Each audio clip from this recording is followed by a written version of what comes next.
Okay. I'm ready. What's up, guys? Welcome to the Hot Tub Podcast.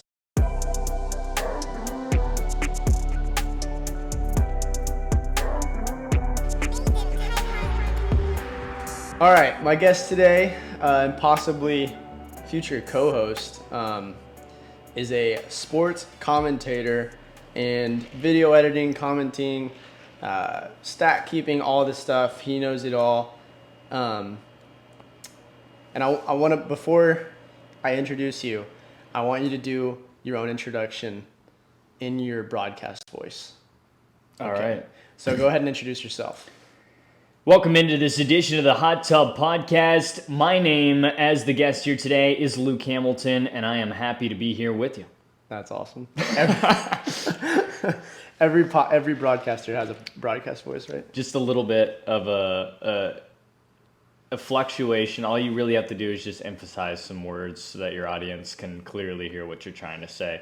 I think normal people don't realize how much they mutter and mumble until they go on air and they are trying to capture a sport which happens at a lightning pace, and you just don't know what people are saying.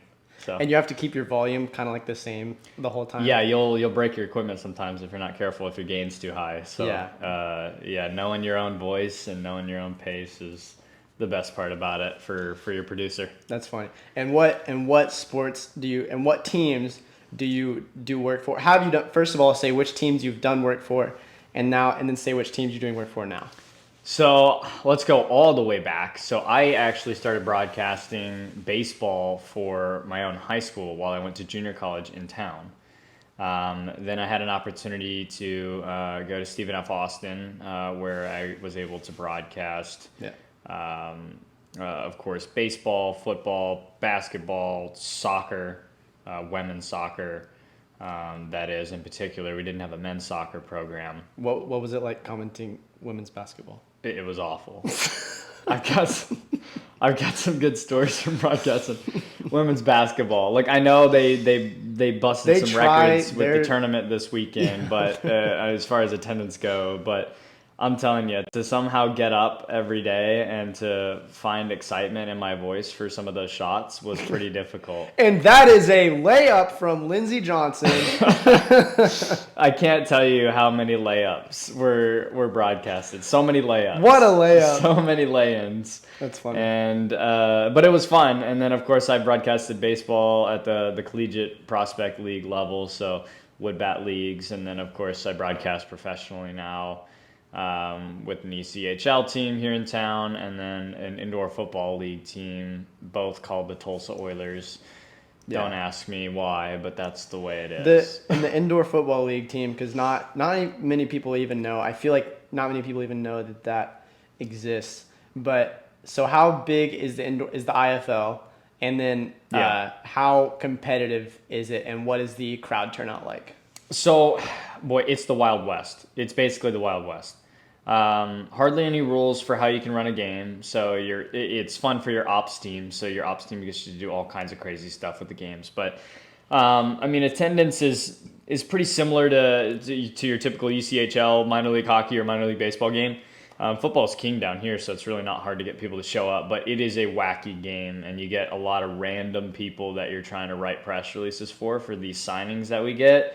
I mean, these guys don't exist online. I mean, the research I have to do for some of these guys just to write them a proper press release is insane. So you get all kinds of people from all kinds of places, but fun thing about it at the end of the day is, it's a sport in which anything can happen, and now it's officially affiliated with the XFL. So I would say it goes NFL, CFL, XFL, then you're looking at the league like the IFL. Gotcha. So a lot of broken dreams in that league, but a lot of dreams that somehow randomly come true. So what are the types of players? A lot of guys are just in a position financially where they have the time and the money to be able to almost take off a season of their life and play in the IFL. I mean, these guys are getting paid hundreds of dollars a game, not thousands. I mean, they're getting paid hundreds of dollars a game. So you got to really love the game. We get a few former NFL players. We've got a running back that used to play with Dak Prescott at Mississippi State. He played with the Colts with Andrew Luck. And then you get everybody from that to one of our most recent quarterback signings that comes out of the University of Windsor, Ontario. Yeah. And it's Canadian style football at the college level. So you're getting a mix all the way in between. So do you get to you get to work with a lot of cool people though. So. Do you get to like hang out with the guys ever? Like yeah. I mean, I'm on the bus for all the road trips. I roomed with our kicker in week 1. I mean, he's a white guy. Yeah, he's a white guy. I've never even seen. He's a white guy. Jeremy Reynolds, the man. Jeremy Reynolds. Jeremy Reynolds. He scored the first points, not just the first 3, but the first 6 points in franchise history. Jeremy Reynolds, good guy. That's funny. Love rooming with him. Doesn't snore. Doesn't blow up the bathroom. That's all you need out of him. So when you like, so you've been on the bus with them. Do they do like team dinners? Have you been to the team dinners or something? So you get to like talk to. Because I played like high school basketball at a pretty high level, and when I went to like Kansas or Wichita, Kansas for tournaments and stuff, hung out with like some really cool people, and I just remember like I just felt like so cool hanging out with the black guys, and you're like they like talk. And that's the funny thing is right where I'm coming from, where I'm on the bus with hockey players my entire career here in Tulsa so far to. Now I'm doing both, and I'm on the bus with a hockey team, and then I'm on the bus with a football team, and without even saying, the vibes are completely different. You get on the bus like, hey, guys! I mean, it's you go from, I don't know, all business, honestly, like on the hockey bus, and a different culture of a lot of Canadian cultured guys or Northeastern cultured guys to a lot of Southern football attitudes on that bus, and a little bit of a light, jovial vibe with it being the indoor football league. The coaching staff, totally different. We lost that first game 35-13, but I guarantee you, I mean, if you were on that bus and didn't know the score, you'd have no clue if we won or lost. I mean, it was totally different. Yeah. But it's fun. Some of those guys are absolutely just wired. They've got to screw loose, but I mean, some of them are really good guys. So. Well, whenever. So when I like at that tournament in Kansas that I was talking about, where I was like hanging out with all the black kids, it was like so cool. I was like 17, I think. I thought it was so cool. I was like literally the only white kid in the gym. Like I made it, and like they said, I remember hearing 2 phrases, or like I remember the black kids said 2 things to me that weekend. The first one was this. Boo! No, I'm just kidding. But then, no, some kid, I had this haircut that I thought was really cool. Now every kid has it, and it's kind of like if you look back at pictures of me, you're like, oh, this kid's an idiot. But I had this haircut that I thought was really cool, and I knew it was cool whenever this black kid from like North Tulsa was talking to me, and he goes, "Man, your hair is throwed," and I'd never heard that before. Throwed, and that means like cool. He goes, "Bro, your hair is throwed," and I was like, "Oh, that's the sickest thing." And I never said it afterwards because I feel like an idiot. How do you spell throwed? Throwed, like throwed. Oh, throwed. THROWED. Throwed. And I was like, oh, is that a North Tulsa thing? My hair's throwed. I don't know. I think because I had heard other people say it. I haven't heard it, but I'm sure there's plenty of people that probably have heard it, and we just are out of the loop. Yeah, I think we're out of the loop. I think it was like a 2017, 2018 saying probably.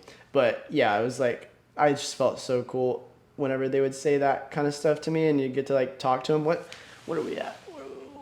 8:09. Well, anyways, this is the first episode of Hot Tub Podcast. We're not in a hot tub, and I don't care. It's too windy to be in a hot tub, and our mics are not. I mean, I'm working on a budget. We have mics that are attached to our hats wirelessly, and we're filming with an iPhone.